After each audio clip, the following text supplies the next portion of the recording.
Il ne s'agit que d'un entraînement, pour l'instant en tout cas.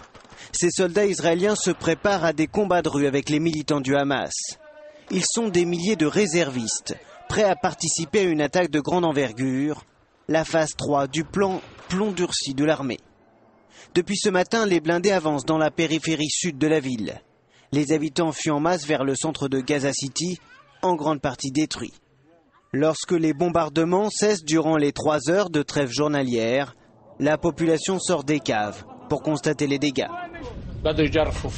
Ils entrent et démolissent les maisons que vous filmez. Nous étions une famille de 10 personnes à vivre dans notre maison, pas très loin d'ici.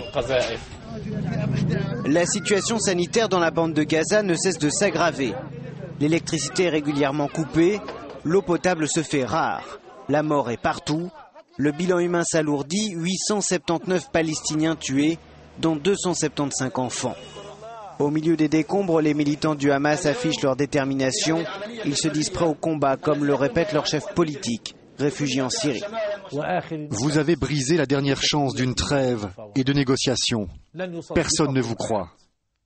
Nous n'autoriserons aucun officiel palestinien ou arabe à nous imposer un cessez-le-feu ou des négociations. Du côté israélien aussi, pour l'instant, il n'est pas question d'un cessez-le-feu. Le gouvernement explique que l'offensive doit se poursuivre. Le Premier ministre Ehud Olmert se dit près du but. Israël se rapproche de ses objectifs, mais plus de patience, de détermination sont nécessaires pour y parvenir. Nous devons améliorer la sécurité de nos citoyens dans le sud du pays. Néanmoins, en coulisses, des négociations semblent bien avoir lieu. Le vice-ministre israélien de la Défense évoque la possible fin des opérations terrestres, sans donner plus de précisions. Des parlementaires européens devaient se rendre dans la bande de Gaza aujourd'hui. Ils ont été refoulés vers le territoire égyptien. Parmi eux, la Belge Véronique de Keyser. Elle témoigne de la violence des combats. Elle a notamment visité une école à Rafah. Sébastien Rosenfeld a pu la joindre par téléphone. Là, c'était un spectacle que je ne pourrais jamais oublier de ma vie parce que,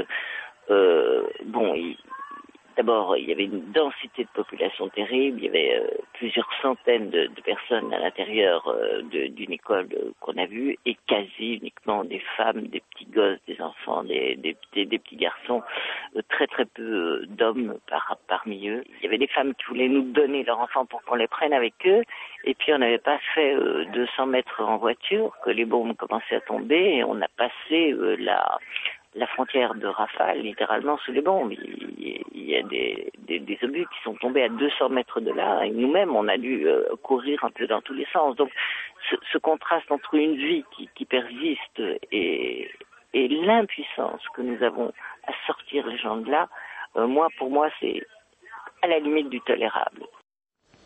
On vient encore de l'entendre, la bande de Gaza est le théâtre de violents combats, un spectacle de désolation auquel assistent avec curiosité de nombreux Israéliens. Frédéric Sacré. Certains voudront y voir une démarche teintée de patriotisme. Mais dans l'esprit de la majorité de ces Israéliens venus parfois de très loin, il s'agit tout simplement d'un but de promenade par une journée de congé. Quand il y a un conflit, les gens veulent voir. Ils veulent voir la guerre. Ils veulent se sentir impliqués. Dans les journaux, tout cela paraît très loin. Alors on vient voir sur place. Investie dès le début du conflit par les journalistes auxquels Israël refuse toujours l'accès, la colline offre un point de vue imprenable sur Gazaville. Les bombes tombent à 7 ou 8 km et avec du bon matériel. C'est comme si on y était. C'est amusant à voir. Et triste à la fois, toutes ces bombes. Ça me permet de réaliser qu'il y a des soldats là-bas.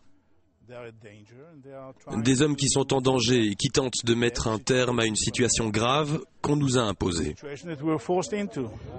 Pendant une bonne partie de la journée d'hier, l'artillerie israélienne a pilonné des sites de lancement de roquettes et des tunnels servant à la contrebande. L'aviation a fait quelques passages, lâchant des tracts de mise en garde à destination de la population. Sur la colline d'Ashkelon hier, le spectacle était à la hauteur. Nous vous l'annoncions tout à l'heure, donc il y a eu des incidents cet après-midi à Bruxelles lors de la manifestation pro-palestinienne. Un reportage d'Adel Lassouli et de Gaëtan Zanqueta. Il est 17h30, la manifestation est terminée, mais quelques jeunes agitateurs ont décidé de saccager ce qui se trouve sur leur passage.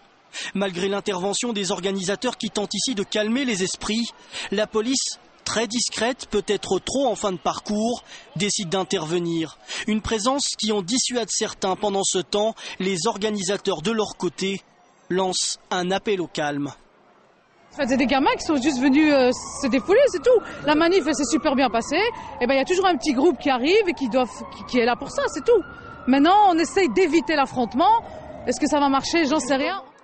La police casquée est arrivée en nombre. Des bâtiments ont été la cible de fauteurs de troubles qui ont aussi brisé les vitres de plusieurs voitures, dont des cars satellites et des voitures de presse. Richard Miller, élu régional, a été légèrement blessé à la tête par un jet de pavé.